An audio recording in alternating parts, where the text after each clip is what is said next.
Okay. Okay, I'm going to get started because this event is being streamed live and is being recorded. So I want to make sure everyone knows about that and is okay with that. Welcome to What is the Point of Revolution If You Can't Tweet? A conversation with women human rights defenders. And my name is Katie Love. I am a member of the staff here at the Wikimedia Foundation. We are so pleased to have such a wonderful turnout. Please feel free to come sit in the front if you would like. If you'd like to stand, that's fine too. The Wikimedia Foundation is co-sponsoring this event with the Urgent Action Fund and with Frontline Defenders, and you'll hear a little bit more about them and, of course, about our wonderful panelists in a few minutes. But I wanted to first thank you all so much for coming and being here, for eating these amazing treats, and for being willing to engage in this very important and timely conversation. We're here to talk about some of the freedom of expression issues on online spaces and offline spaces as well. But before we do that, I want to quickly tell you some of the most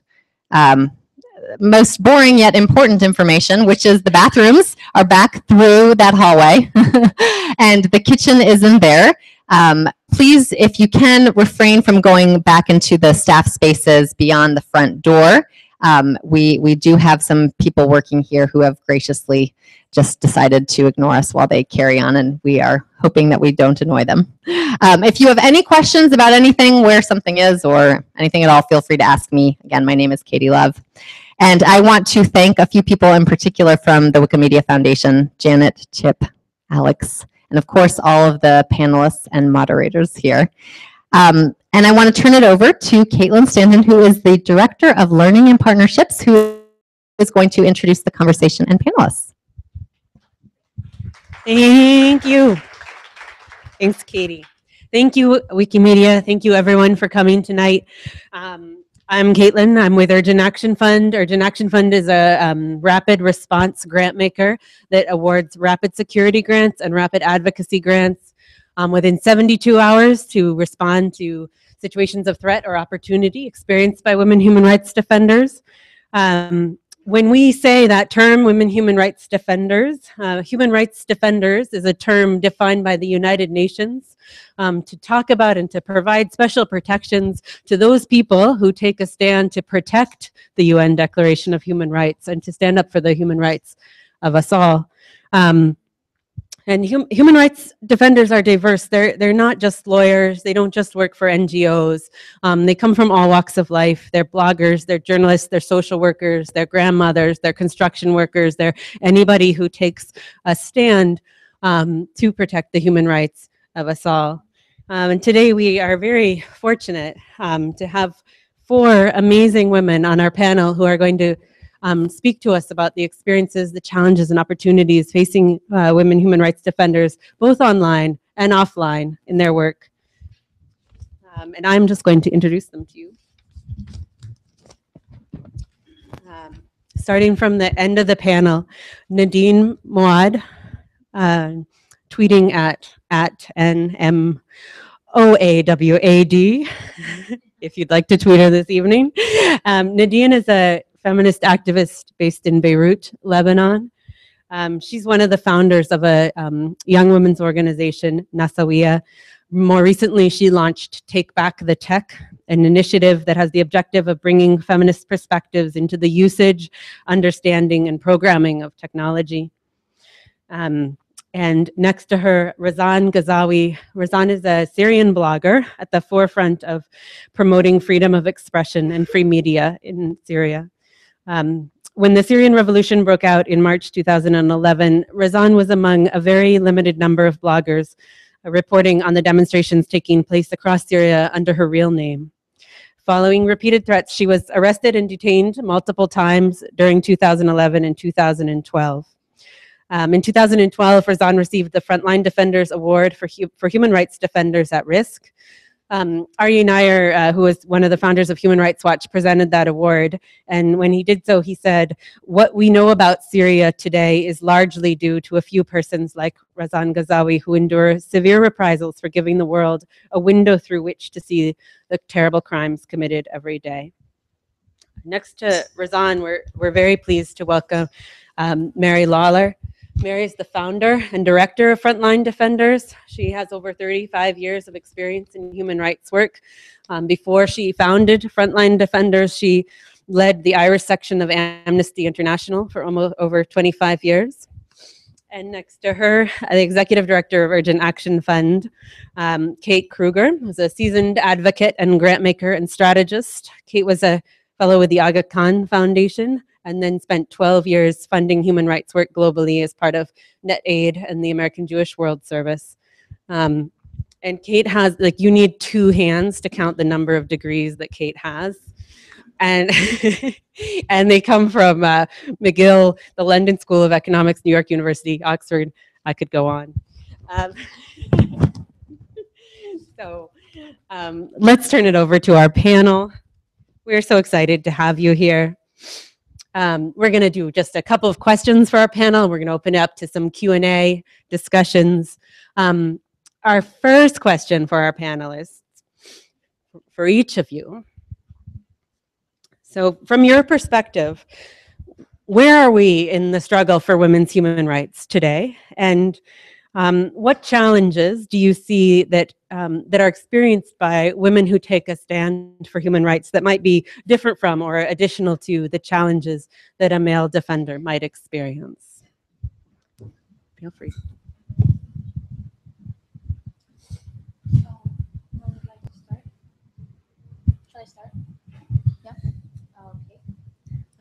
Okay, so I think in my perspective, the struggle of women are not the same because each woman have a different struggle of her own on a personal level and on a regional, class, religious, ethnic, you name it. I don't believe the women's struggle are the same. And I feel it is, we connect on common issues, is true, but also we have faced several times where a woman is abusive of other women, especially if you want to talk about how feminists' role in advocating for war in Iraq, feminists from the US and how they supported war in Iraq in the name of protecting women of Iraq. So, I mean, you have examples where it shows us how women don't really listen to each other of the struggles. And this is my starting point. Personally, as someone coming from Palestine, Syria, today the most huge challenge we're facing as women today in Syria is war. And as an activist, as a revolutionary activist, who have been deeply inspired by the revolution, and I have become, the revolution introduced me to spaces I could not occupy before. And now in 2013 and 14, I was gendered in a way that I have to make choices according to my gender and not as the revolutionary I was in 2011, 2012. So that is a huge obstacle we're facing as women. And that's why you have a lot of female activists leaving Syria, almost really rarely those who are still inside. And they're amazing, amazing women we should support and pay tribute to. So the second, maybe the third challenge is an answer to your question is women don't speak about their struggles, that they're not detailed about their struggles. For example, again, to give an example about the Syrian experience, a lot of women, whether they are in a position that they have like politically ranked on, like, say, in the Syrian National Council or Syrian Coalition, they've been abused by their male colleagues. They have been threatened. They've been accused of being immoral because they're women, taking stances, political stances, So their personal life underexposed because of their position they made in their professional life. So yeah, this is it's very important that we women start be very vocal about the daily battles we face, and we're maybe not very confident about them.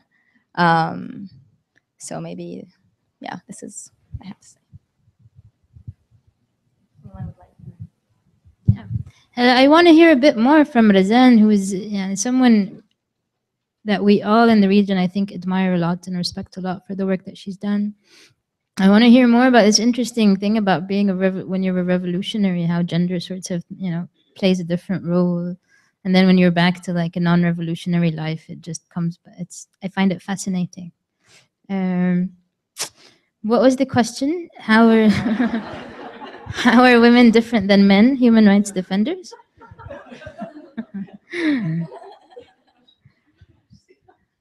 Particular challenges women face as human rights defenders? And I think, of course, to be honest, I'm a bit tired of repeating this. I don't know how the world doesn't get it already, but women live in a different world than men. Different world, completely. And it's very difficult to explain because most women live their lives as women and most men live their lives as men. And I'm not telling you to go experiment with those stupid videos where men dress up as women and walk down the street and all that to experience what men go through. But so I think women inhabit a world that is shockingly violent and debilitating and difficult, especially when a woman dares to speak up about anything. It shocks me every time, the ridiculous things that women get so much crap for. Yeah, it's like ridiculous demands, basic demands. For example, I'd like to walk down the street. And how difficult it is to walk down the street in any country in the world, in any space in the world. Of course, if you add, disability or race or class or any other an oppressive level to this gendered body, how difficult it gets. The same thing, that we have the same problem with the internet. Women who speak on Twitter get so much crap. I don't understand it. I don't understand how we tolerate it and how people still think that there isn't a problem. Or they still think it's not all men, or they still think, you're exaggerating. Look at women, they are half the workforce, or, some other argument. I think we underestimate sometimes what a difficult world it is for women, if you want to call them women's human rights defenders. But I think for all women trying to speak up about anything, from a small community trying to fix up something in their neighborhood to large organizations where women are really at the forefront of the battles. This is quite a hostile world. So the question is not about, how do we figure out how to make women equal to men in this world? Because that's a useless project, right?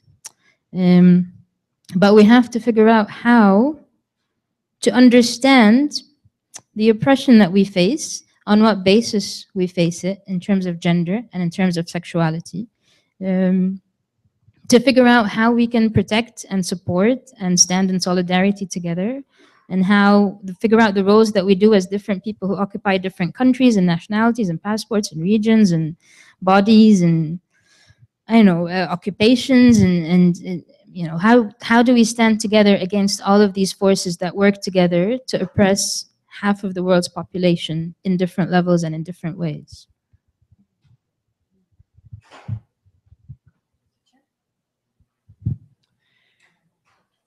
Oh, Mary thinks she's not going to have to say anything. I think that's not true.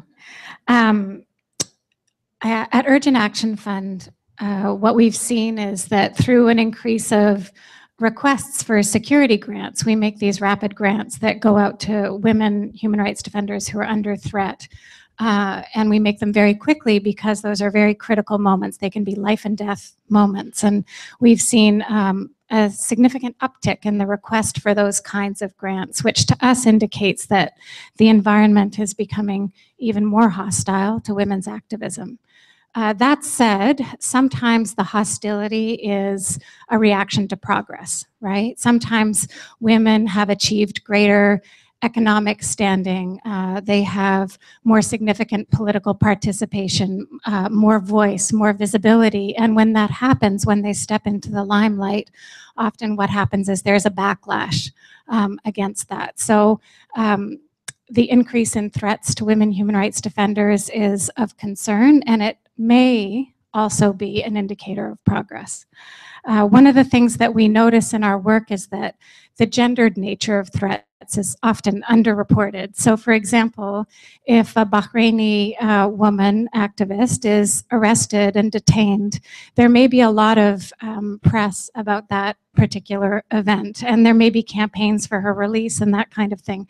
If she is the victim of sexual violence while she is in detention, if she's raped or sexually assaulted in any way while she's in prison, that's something that generally isn't spoken about. And because of the culture of shame, because there's already so much attention to the more visible aspect of her oppression.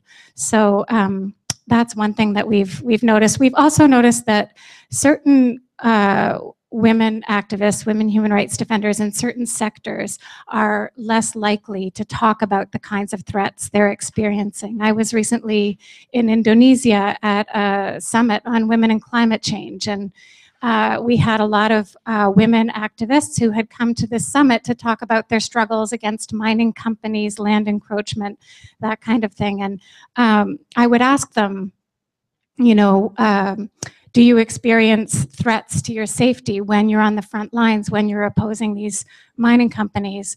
And I would ask them this in a public forum, and they would say, no, we're not threatened at all. You know, we're proud of our activism. And then they would come to me in private and say, yes, actually, I've experienced significant threats. I've been raped. I've been attacked. My family has been threatened.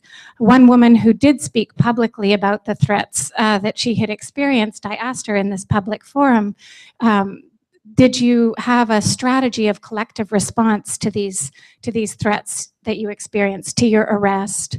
And she said, no, I never actually spoke to my community. Her community was an isolated community on one of the islands of Indonesia. And she said, I didn't actually even tell them that I was arrested or that I had experienced violence, because they need to see me as a strong leader. And if they see that I'm vulnerable, they'll doubt my credibility, and they won't want to follow me in this fight. And this fight is so important that I don't want to talk about the ways in which I've been threatened. So I think that the world is hostile. It's a hostile place for activists, for women in particular, and many of their struggles are made invisible by the structures around them and the choices that they make because of that.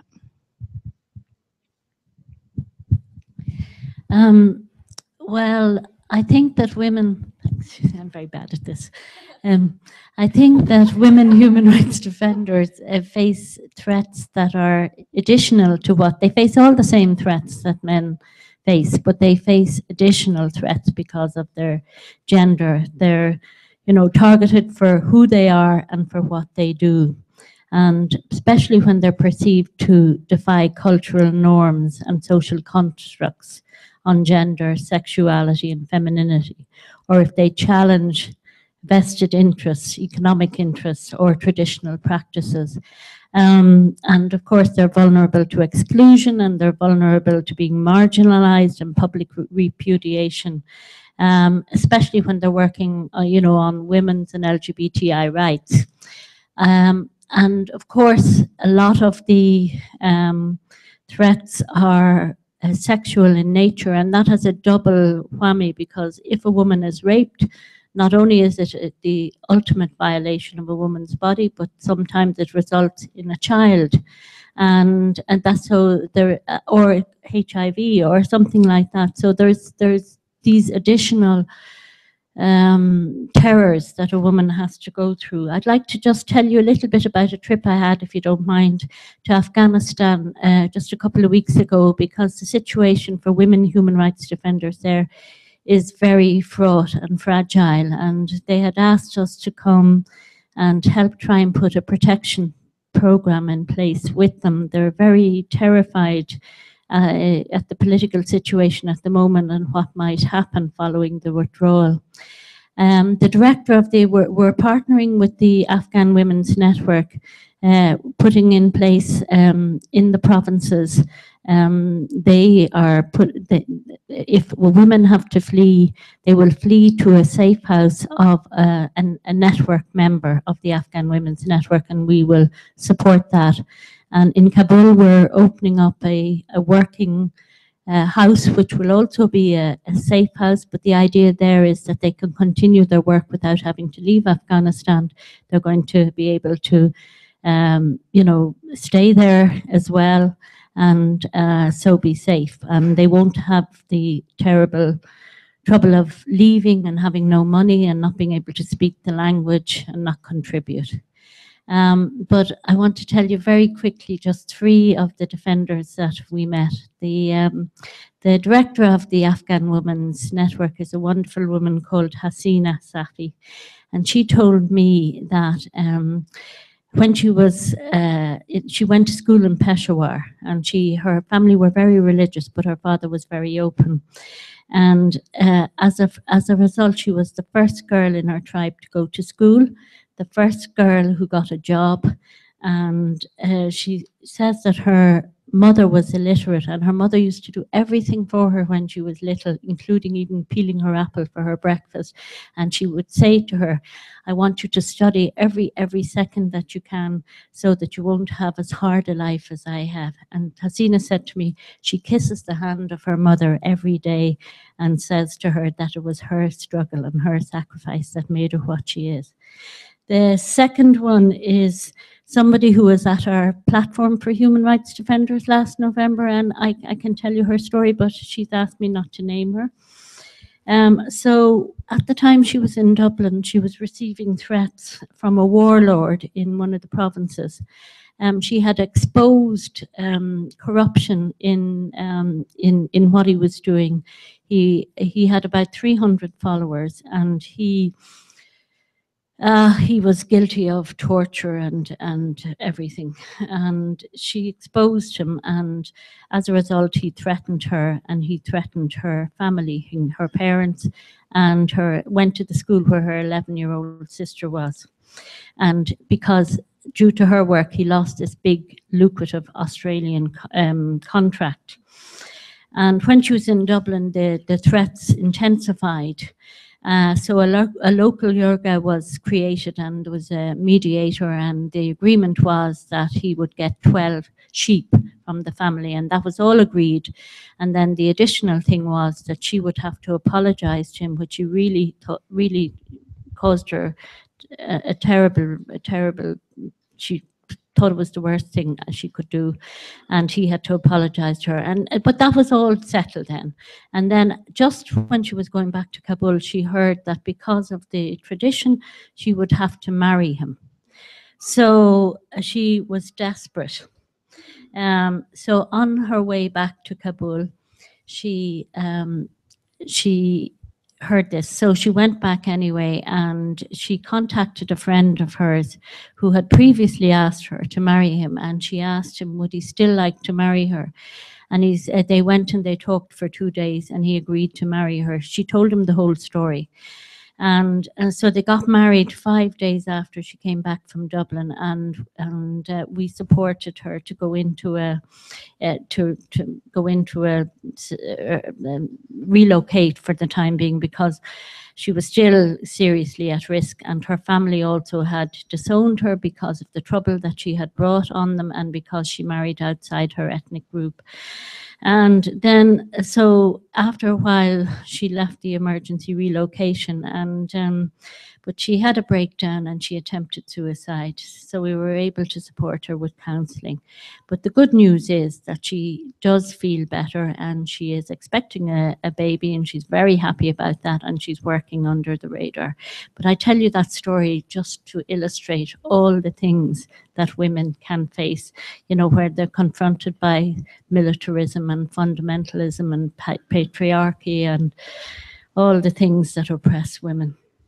And I'll finally just tell you another winner of the Frontline Defenders Award, like Razan, was a woman called Soraya Sabrang, and she's on the African Human Rights, African Human Rights Commission.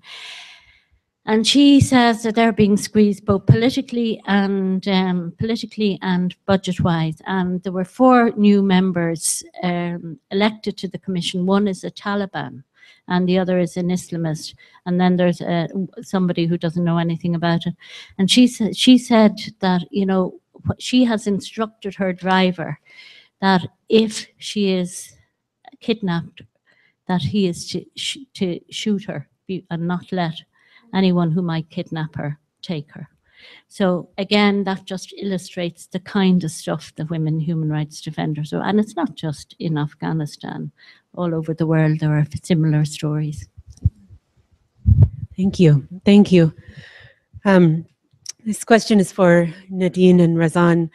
In your own activism, you've each used digital tools. Can you reflect for a moment on the role you see for digital activism in the struggle for women's human rights, or for human rights generally?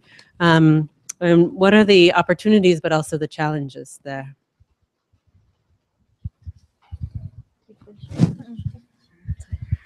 Yes.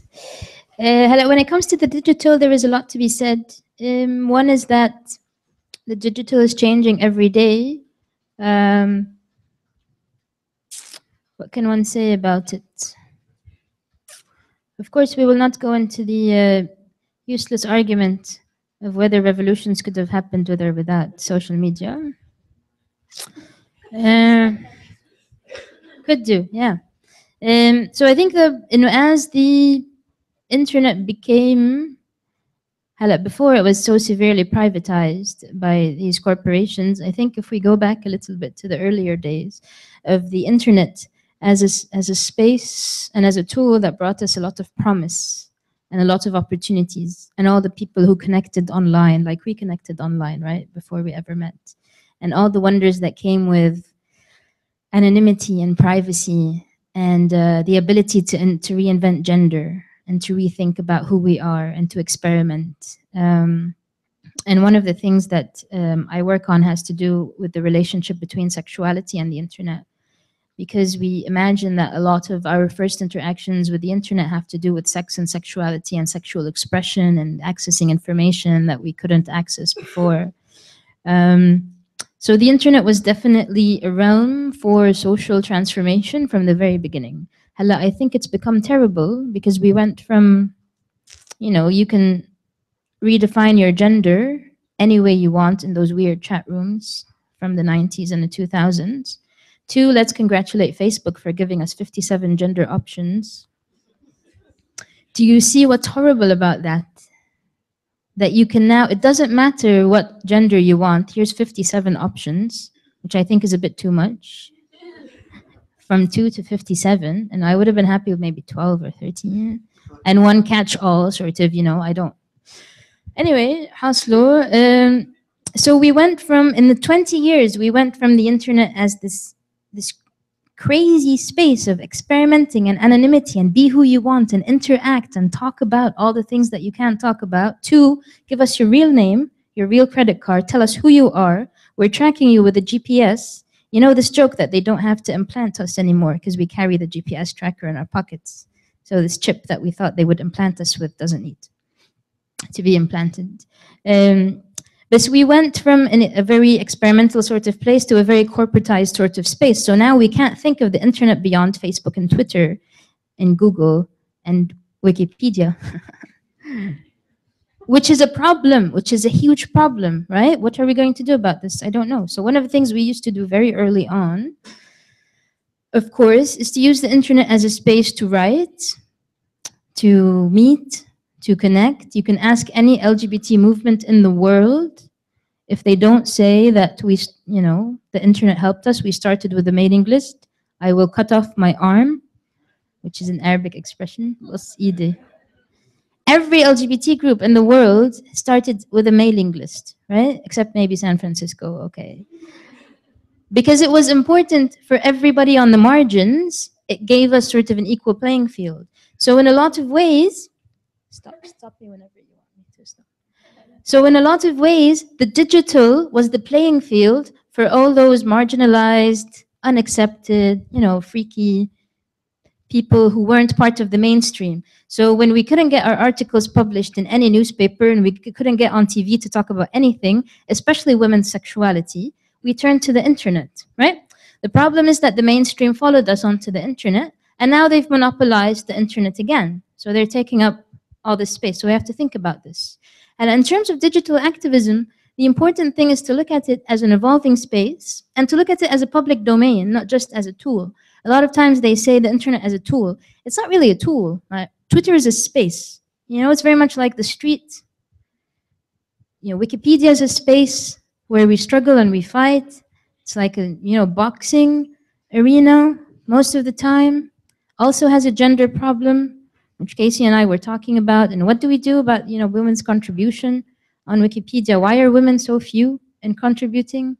So I think we can't reduce the argument about digital activism to, are you using Facebook to organize a campaign, and is that working? Yeah, and I don't think you guys here in the States should do that either, because the internet is so much more than using these corporations. And anyway, we have to be able to challenge what these corporations are doing, which is very dangerous with our data, with our private information, with governmental requests. I heard that Twitter is suing the US government now, which it should do. Facebook should have done this as well. Google, you can see reports on Google about all the governmental requests and all the information that they get. And every country in the world has asked for maybe 10 to 20 requests. So this is when a government says, I suspect, I don't know, Angelica is a terrorist. Please give us access to her email account. And so sometimes Google complies and sometimes they don't. They're not transparent about what happens. So we need to ask for transparency about how they do that. So on one hand, we're encouraging everybody to use Facebook and Twitter and Google. On the other hand, we don't know if these corporations are actually protecting, have our interests, have the people's interests at heart. So I think it's time we complicate a little bit this question about digital activism and social change.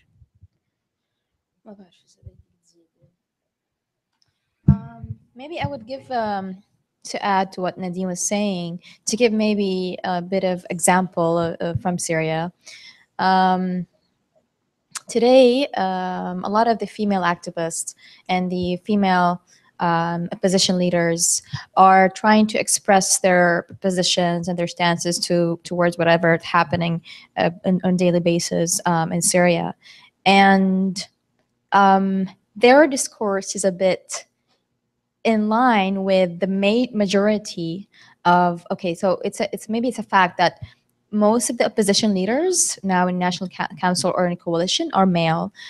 There are in number 7 women right now in the Syrian coalition, 7 women only, and they are used as decorative, in the decorative kind of, we have women, see, look at us, and we have actual women in there. So it's kind of used as in that kind of representative factor, but not really have a play active role in changing and decision making. So when these women want to express opposition to the decisions that are made, for example, we started to push for a campaign to invite more women to be part of the coalition as 30 members. And that was refused by the coalition. So to put that in a discourse, as a revolutionary discourse, it would not only face opposition, but also treat it as a minor issue right now. So that is a challenge. How to respond to this challenge would be, as Nadine was saying, it's a platform. Internet is a platform that can be wisely used. It can be actually also counterproductive at many times. A lot of women right now, especially youth, they're trying to organize like a kind of Facebook pages that would respond to some of the men's opposition like statements, sexist ones, the lack of interest and lack of shedding light on issues that women are facing, especially activists. All of these things are starting to emerge on the surface, which is interesting because we never had that discourse before. And even though they're kind of minor, but I think they're pretty much evolving through time. And as a Syrian woman, to see that happening, it's very interesting. It's actually they're trying to organize a kind of a group. We're not talking only about individuals. So that we'll see how that goes. So.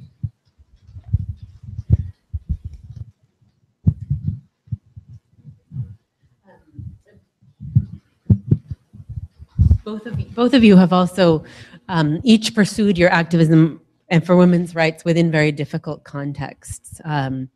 And even when things are hard, what gives you hope?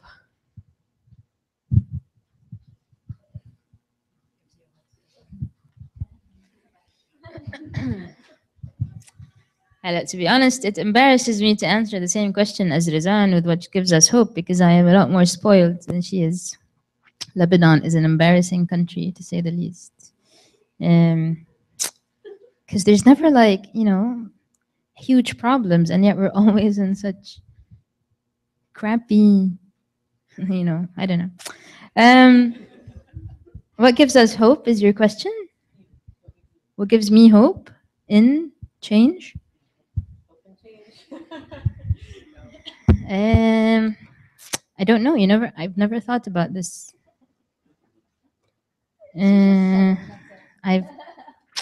By elimination, it's not God. It's not my mother, for sure. My mother hates this stuff.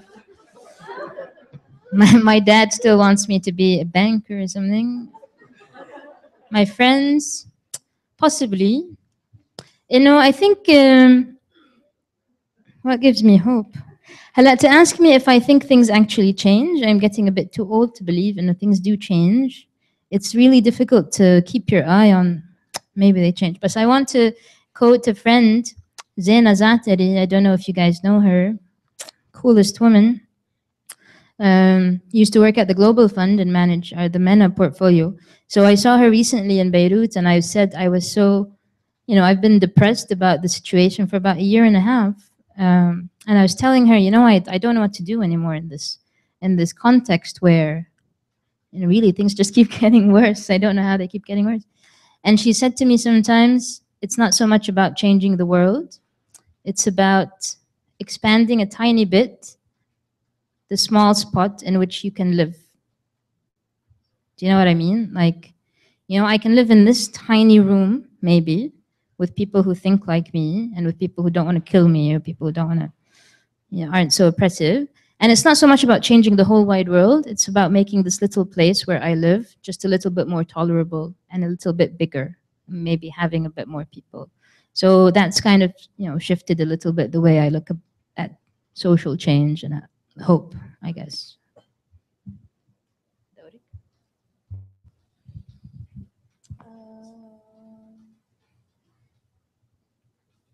I have to be very honest. Maybe I don't think about hope, or maybe don't think about being.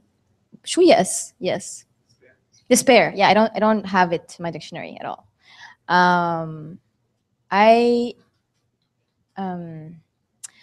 go through ups and downs a lot, and recently it's been better. And the reason why I go from down to up, I've noticed, in the past few months, is I'm not convinced that I should stop, maybe. This is it. I'm not convinced that this is it. And I don't know if that's a definition of hope, that you're just not convinced. That's the end. So yeah, it keeps me moving on, I guess. Mary or Kate, do either of you want to answer that question? You hear a lot of negative news from around the world every day.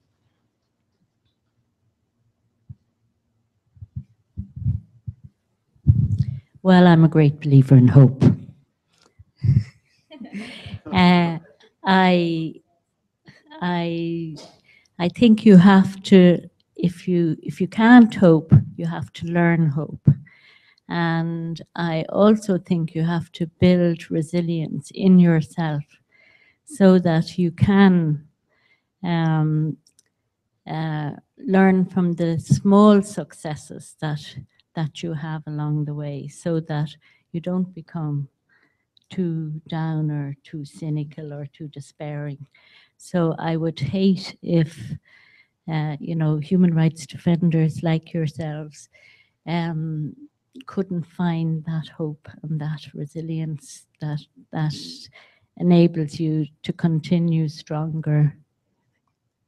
Can I read you a quote from a woman in Congo, which is really beautiful? This is a woman in Congo her husband was brutally killed in front of her, and she herself was raped, and her children were raped. And she set up a group called the Association of Disinherited Persons United for Development to help women and children born of rape.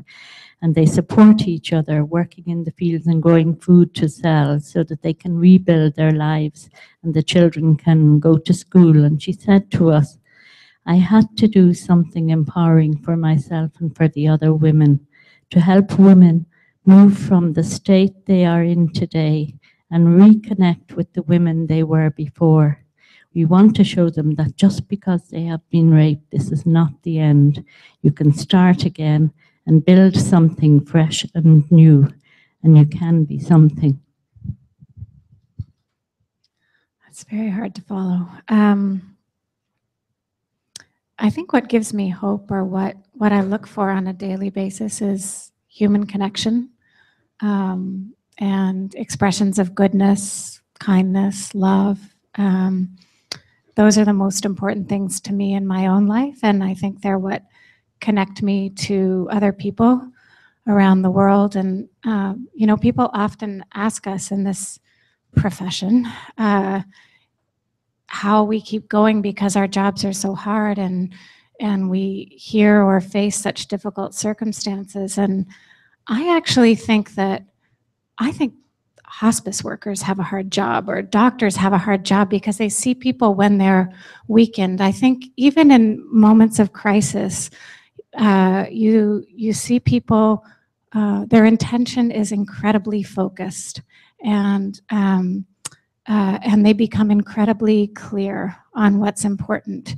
And I think their humanity really shines. And so I take hope from being with women human rights defenders in those moments, because I feel like the absolute best of them comes out. And I feel that also about my colleagues and about my role models, and everybody in this movement, that actually we're focused on a very high purpose that has to do with humanity and protecting our own and other people's humanity.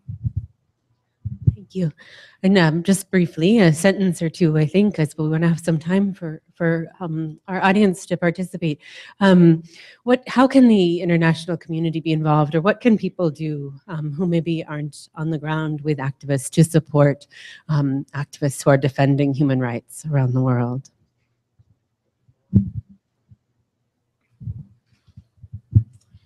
I think that's a very important question. And I want to say something I think is important in response to that question, which is, maybe some of you, when you hear the stories of these women, your immediate sort of response is like, oh no, poor woman, right? And sometimes it's not, oh no, me too, which then becomes sort of this white savior complex. So maybe some of you now are thinking, I have to go to Congo to work with that organization. Don't. Don't start an online campaign. But the point I want to make is that it's very important for you all to remember, solidarity is across borders, and solidarity starts from my position. Yes? The government of the United States is responsible for a lot of problems, Afghani women's, conditions being one of them. And a lot of times, things that you as women can do is work here on your government's foreign policies, right? Not saying you don't. I'm sure many of you do. This is San Francisco. But we need to understand that solidarity is not about going to save the other woman. It's not about othering women. And it's not about thinking, oh, it hasn't happened to me. Nobody's going to force me to get married, thank God. But those poor women who are forced to get married, let me go work with them. No, it's about working in solidarity, which means looking at our own cultures and our own societies and recognizing that patriarchy is the same. Yeah, patriarchy works with militarization. It works with capitalism. It works with the rich getting richer and the poor getting poorer. It privileges very few white men versus everybody else in the world. It privileges the billionaires who go to war so that poor men can die and young men can die for old men who are rich anyway. So we need to place ourselves in the context where we recognize that I'm not here to help save anybody, but I'm here to stand in solidarity by working from my own context on my own issues in my own societies. Am I articulating what I mean? Yes. Okay. Please talk more. Yeah, I completely agree with Nadine. I actually have a few thoughts in my mind. I just forgot them right now. So I'll just hand it over to. Well, I think what the international community can do, I agree with you. There's a wonderful saying, which is solidarity is the last weapon of the defenseless. So it's an expression I've always loved. So to be in solidarity with human rights defenders around the world is what we want to do, and to help protect them in the ways that they say they need. So the kind of things that human rights defenders have asked us since the start are grants for security like Urgent Action Fund, advocacy, taking up their cases at the international level and through the UN, through the EU, through the Inter-American Commission, anywhere we can, and with offending governments. We try also to meet and raise cases with offending governments. As well as that, there's training, personal security and digital security training they've asked for to help them feel more secure in the way that they approach their work and minimize the risks they face. So all those things, visas is a huge issue for human rights defenders, women human rights defenders.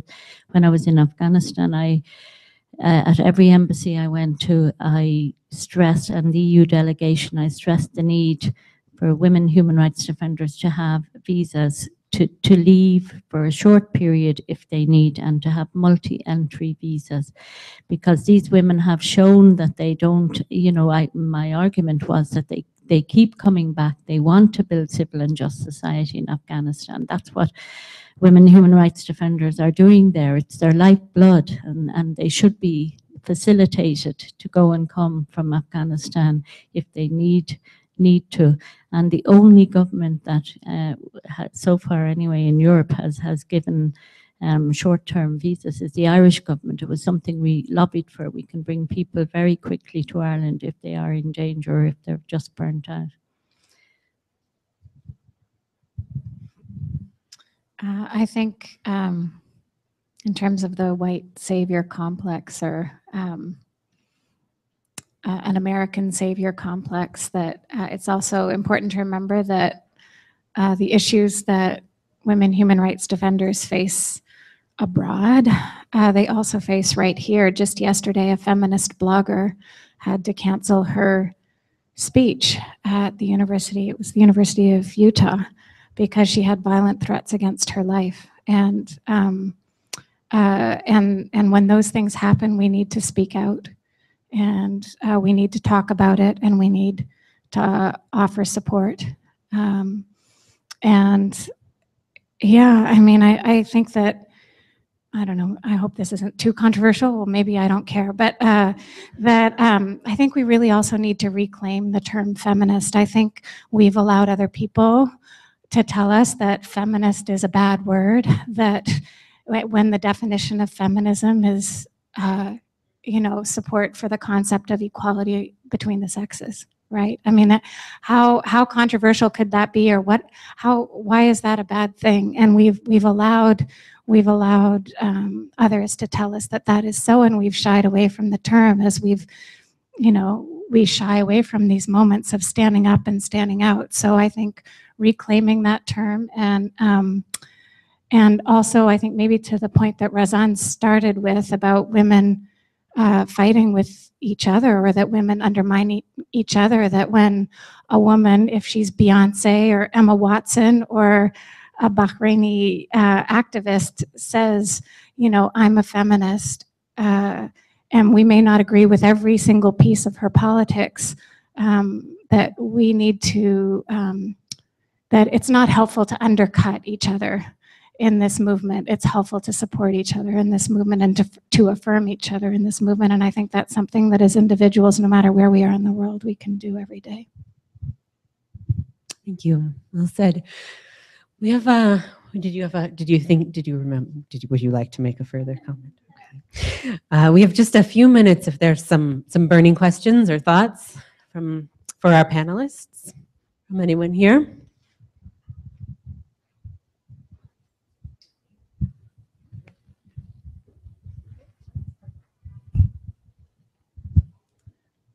In the 80s and 70s and before, like Iran, Afghanistan, Pakistan, even all these places we're seeing troubled areas for women now had like a bastion of like liberalism and education for women that we aren't seeing today, and largely I believe as a result of U.S. intervention and colonialism.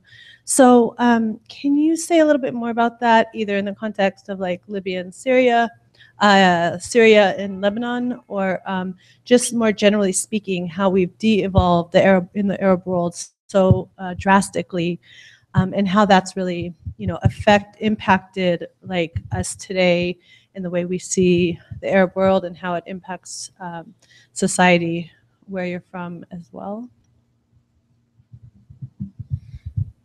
Okay, I'm going to say a few words about where Syria is at in terms of NGOization of the revolution right now, which might go parallel with what you're saying with colonization, how it's a new form or a new trend of how to control the region.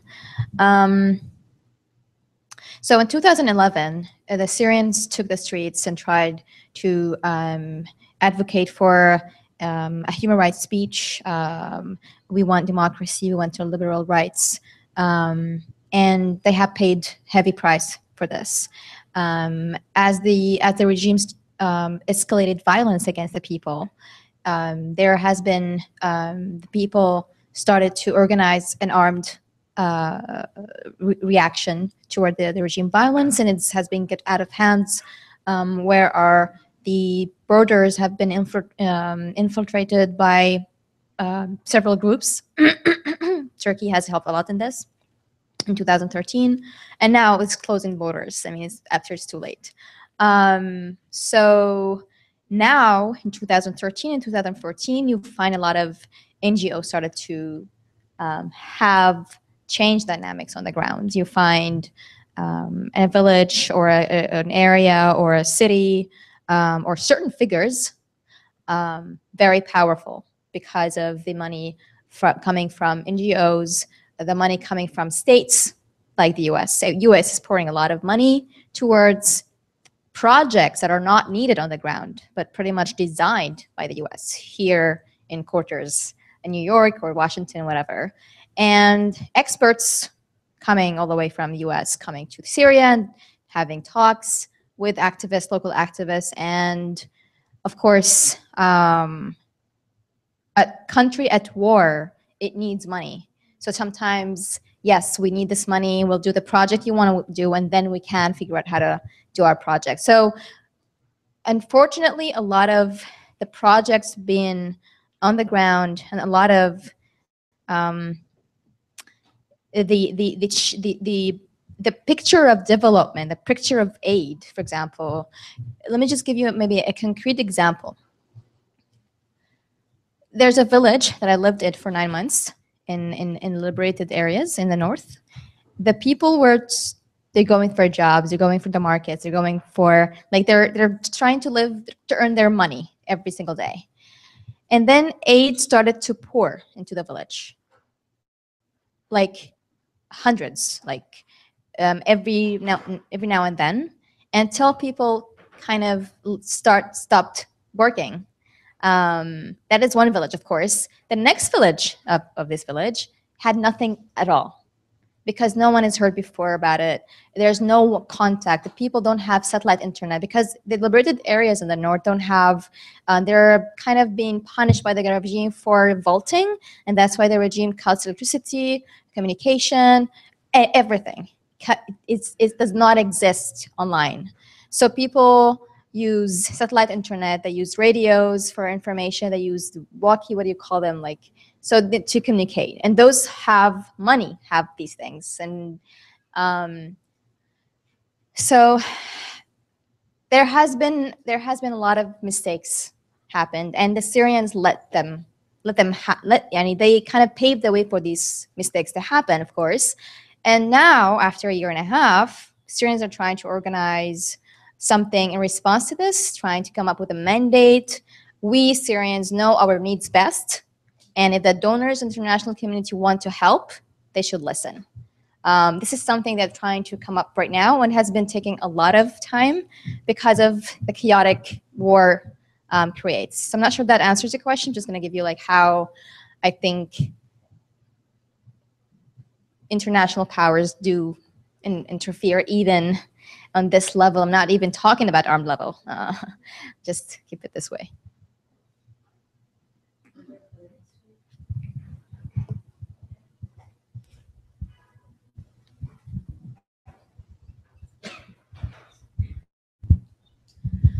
I'd be interested to hear how you feel social media has impacted the world of activism. Some people say that it's created greater transparency and it's a really effective organizing tool, and others have said that it sort of creates this sort of complacence that people can click or post an Upworthy video or something like that, or just sign a petition, and then the issue is over for them. Their involvement in it is over. And so I'm interested in how you feel that the rise of social media and technology have impacted the world of activism.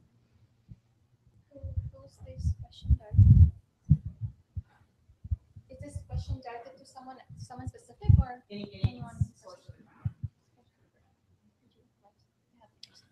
I can say,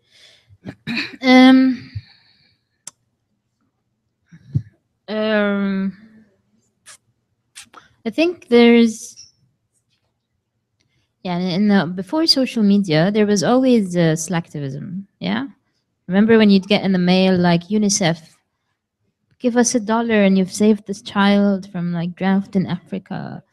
There was always like, come to this house party and you've contributed to like saving millions of children from cancer. You know, it's not so much a problem of technology. I think with technology, it's brought the issue to the surface. And I think it depends, right? I don't know. Is that a useful question? Maybe. In some cases where the people are using technology to, and we know that in Egypt, hundreds of thousands of people would connect on Facebook and agree to a protest spontaneously, and that was magical.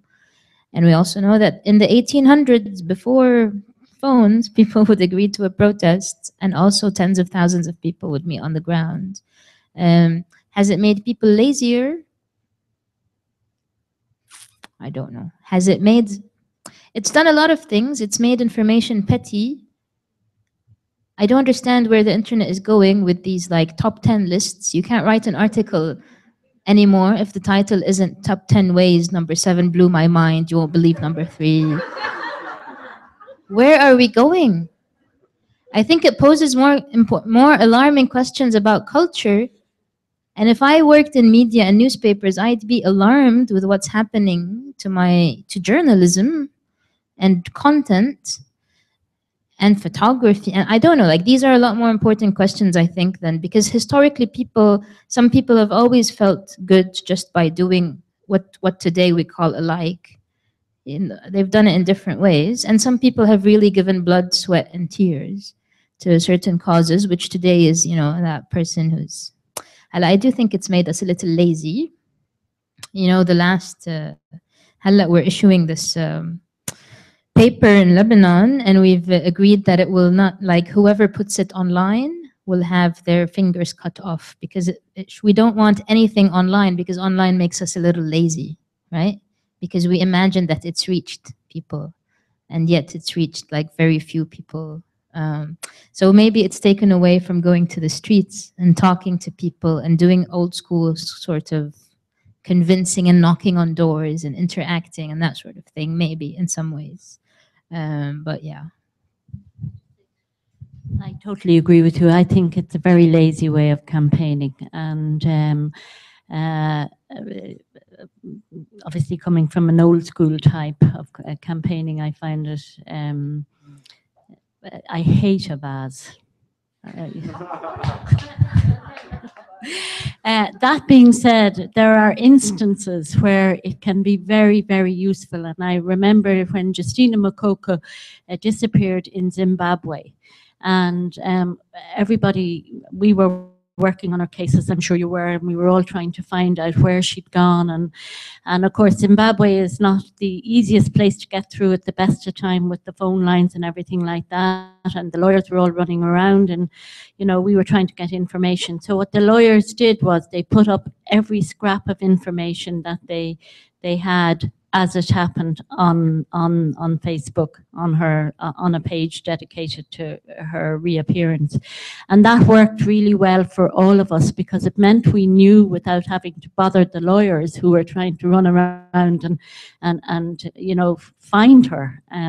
But to be able, for all the organizations that were involved in trying to campaign and find out where she was and get her released, it meant that we could just see at a moment's glance what was the latest position. So for that kind of thing, I think it's really useful. Mary would like to invite you to like the Frontline Defenders Facebook page following this event. The Wikimedia Foundation turns into a pumpkin at 7.